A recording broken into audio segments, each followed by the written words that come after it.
Buen día, profesor. Hoy día vamos a presentar con mi grupo Fuentes del Derecho. Integrantes, Pérez Roda, Sandra Nicole, Vargas Paucar, Giancarlo, Valdés Mendoza, Graciela Stephanie, Nolasco Mendiola, Alexandra Fernanda y quienes habla, Palisa Pastor, Beverly Andreina. Siguiente.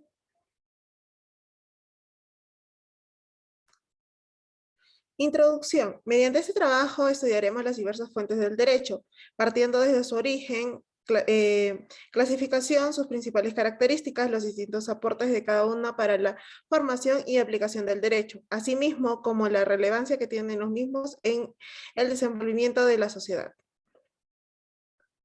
Aspectos generales de las fuentes de derecho. Para llegar a dar un concepto de fuentes de derecho, deducimos todas aquellas que se originan el derecho y las normas que se aplican a las personas. También podemos indicar que se consideren como fuentes del derecho a actos y hechos del pasado que han servido para regular las acciones o comportamientos de las personas. Tradicionalmente se hablan de dos fuentes de derecho.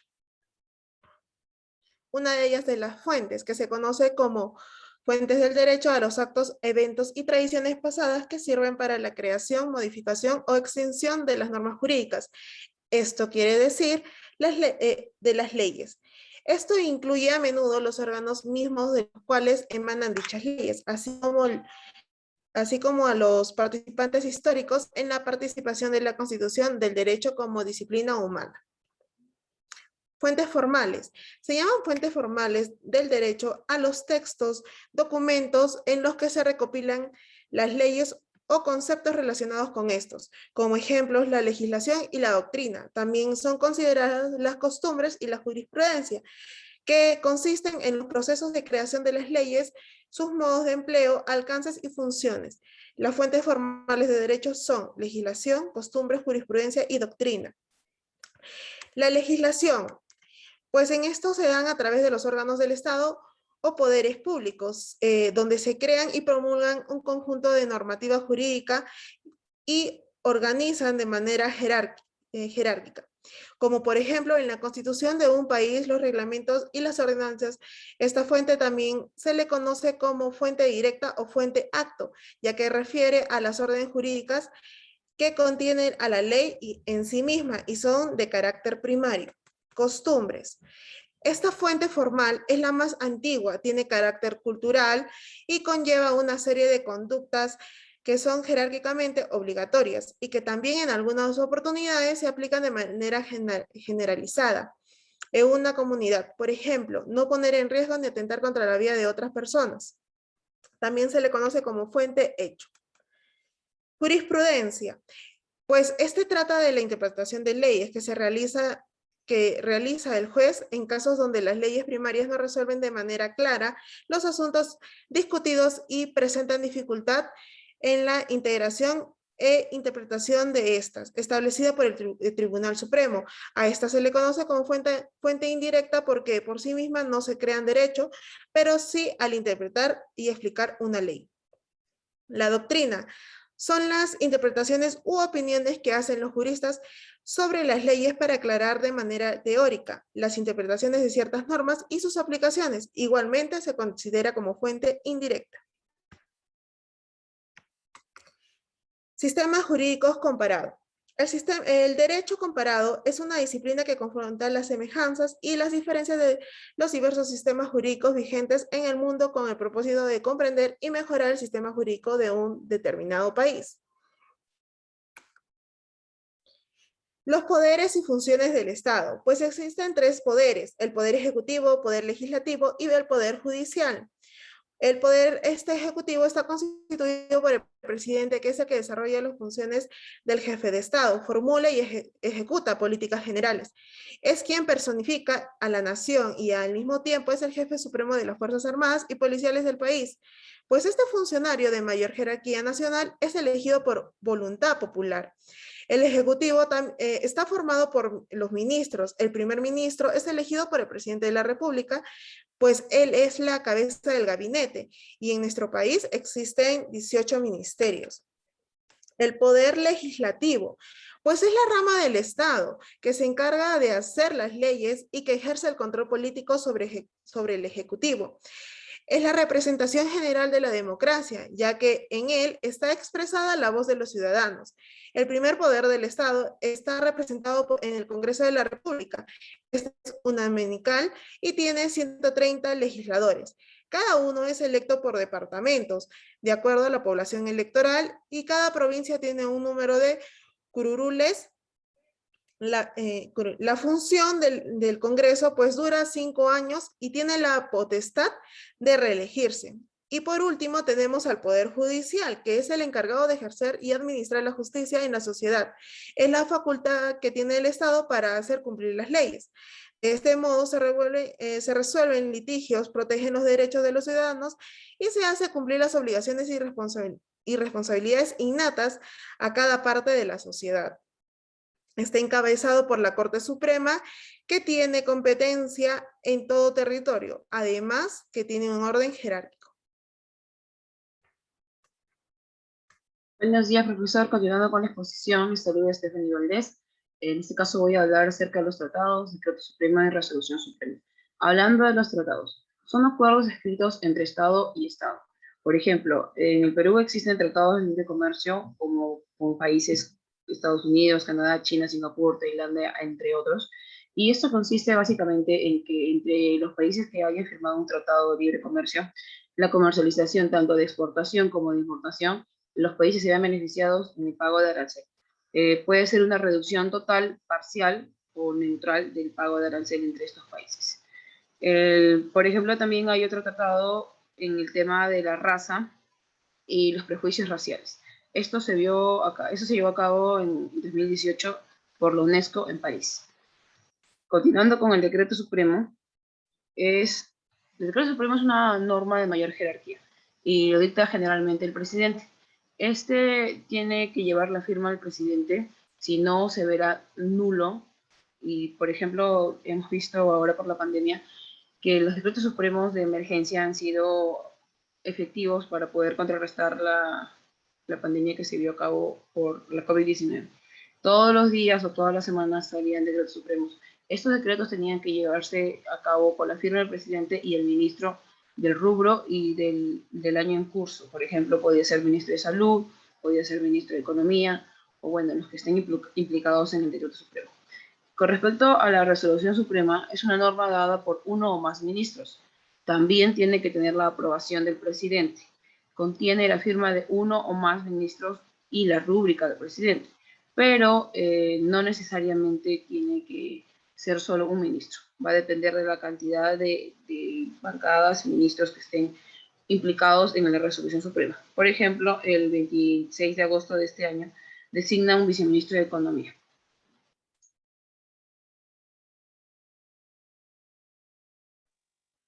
Buenos días.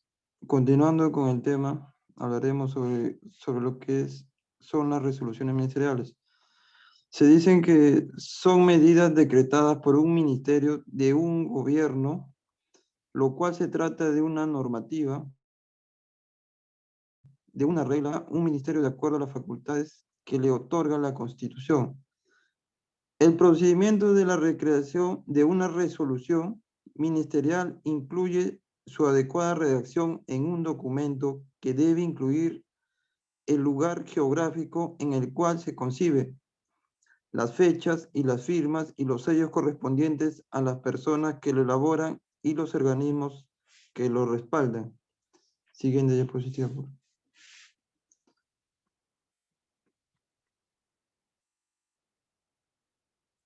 Ya, daremos una definición breve de lo que es resolución del ministerio. Se dice que resolución son el fallo decreto de una autoridad ministerial que por su parte está vinculado al ministerio en el cual es un área del gobierno del Estado.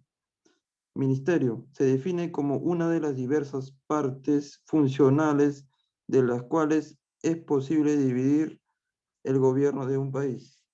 Siguiente diapositiva. Otras resoluciones son las emitidas por otras instituciones tales como son el Banco Central Reserva, la Oficina de Procesos Electorales, las ordenanzas regionales. El Banco Central Reserva emite resoluciones que dictan sobre la materia que corresponde a su esfera de competencia. Por otro lado, la Oficina de Procesos Electorales dicta normas para los comicios electorales. Y las ordenanzas regionales son normas con rango de ley, las cuales no se encuentran subordinadas a las leyes nacionales del Estado. Jurisprudencia es un tipo de norma jurídica especial nacida de las sentencias emitidas por la interpretación de la ley que hacen los jueces. La existencia de una jurisprudencia sobre una determinada materia indica que todos los operadores jurídicos deben resolver los casos iguales que se presenten de la misma manera. Caso contrario, estarían contradiciendo a la ley. Siguiente diapositiva. Funciona la jurisprudencia. Se dice que la jurisprudencia es complementaria e integradora del orden jurídico. Evita ambigüedades y funciones al momento de aplicar la ley. Presenta e interpreta una norma jurídica. Importancia de la jurisprudencia. Es importante porque otorga predictibilidad a nuestro sistema de justicia. Sin el derecho, los jueces pudieran resolver dos casos iguales de forma distinta. Se rompería la confianza de los ciudadanos hacia los operadores jurídicos. Siguiente. Ventajas de la jurisprudencia. Acá vamos a citar 5 ventajas. Una de ellas es la predictibilidad, lucha contra la corrupción, reduce la carga procesal, acaba con el monopolio de derecho y crea estabilidad política. Bueno, ahora continúo yo con la costumbre. La costumbre es la fuente del derecho más antigua que proviene de Roma. Consiste en repetición de forma espontánea de ciertos comportamientos de índole jurídico, las cuales van tomando ley de fuerza. Para Pina Vara es una norma de conducta creada en forma espontánea por una colectividad o grupo social y pues aceptada voluntariamente por los individuos que la constituyen como rectora de determinadas relaciones. Siguiente diapositiva, por favor. Costumbre jurídica. La costumbre jurídica es el conjunto de reglas y principios de comportamiento que vienen repitiendo en nuestra sociedad. Se trata de un derecho no escrito, a diferencia de las leyes regulares que componen el ordenamiento jurídico. Estas reglas y principios de comportamiento pues se van traspasando de generación en generación, como se le dicen de boca a boca. Los romanos la llamaban mores maiorum, lo que significa las costumbres de los ancestros. Siguiente diapositiva, por favor.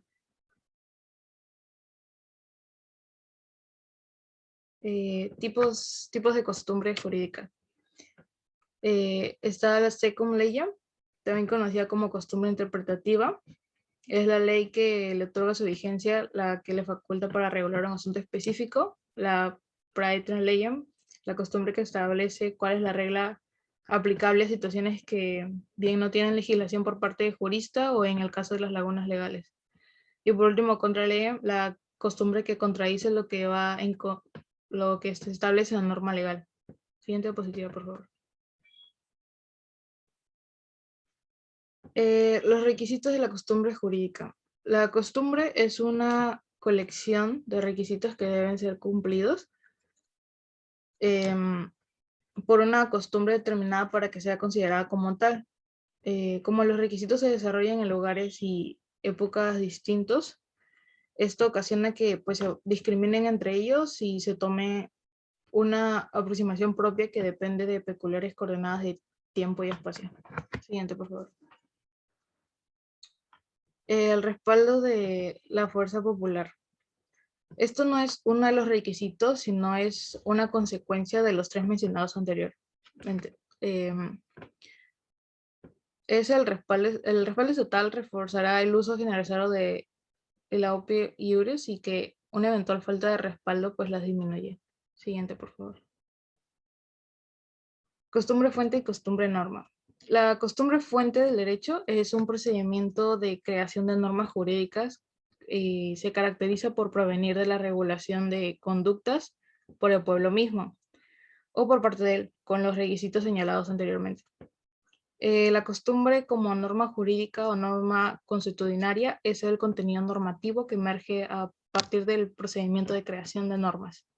Siguiente, por favor. Las características de la costumbre. Tenemos entre ellas espontaneidad, la formación lenta, autor no conocido, evolución e impresión. Importancia de la costumbre. La costumbre es una fuente formal, efectiva, pues en el derecho de algunos de sus conjuntos o ramas, no es generadora de normas. Pero en el caso de derecho laboral, si el empleador otorga un beneficio al trabajador y este se da por 2 años, ya se convierte en un cumplimiento obligatorio. Siguiente, por favor. Pase a mi compañera. Continuando con la exposición, yo voy a hablar sobre la doctrina. Concepto de doctrina. Se da el nombre de doctrina a los estudios de carácter científico que los juristas realizan acerca del derecho, ya sea con el propósito puramente teórico de sistematización de sus preceptos, ya con la finalidad de interpretar sus normas y señalar las reglas de su aplicación. Es la enseñanza que se da para instrucción de alguno, ciencia o sabiduría, opinión de uno o varios autores en cualquier materia.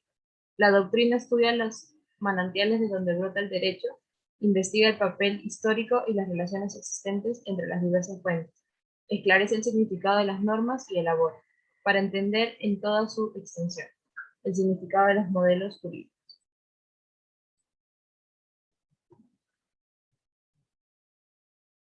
Aspectos históricos de la doctrina.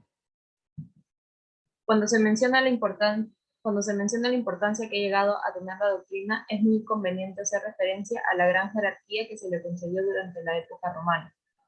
Siempre la historia ha sido la gran maestra y los antecedentes romanos nos permiten conocer la importancia que tienen las opiniones de los grandes peritos del derecho, su formación independiente del poder público y la gran importancia que tiene el conocimiento del lenguaje y el empleo de la lógica para desentrañar el sentido de las normas jurídicas. Funciones de la doctrina. La doctrina en el derecho la forman todos los principios, enseñanzas e instrucciones que se consideran válidas y aplicables en materia jurídica. En esencia, es la ciencia del derecho. Este conjunto de teorías y enseñanzas que forman la doctrina son las que los juristas profesionales han tomado como ciertas y verdaderas. Por tanto, la doctrina en derecho es universal. De este modo, podríamos definir también la doctrina como aquellos elementos a los que acuden los jueces y magistrados para tomar sus decisiones de una manera objetiva. En conclusiones, tenemos que las fuentes del derecho son los distintos elementos que surgen de las profundidades de la vida social para aparecer en la vida del derecho y darle su verdadero sentido. Dentro de los sistemas codificadores, la ley constituye la primordial fuente del derecho.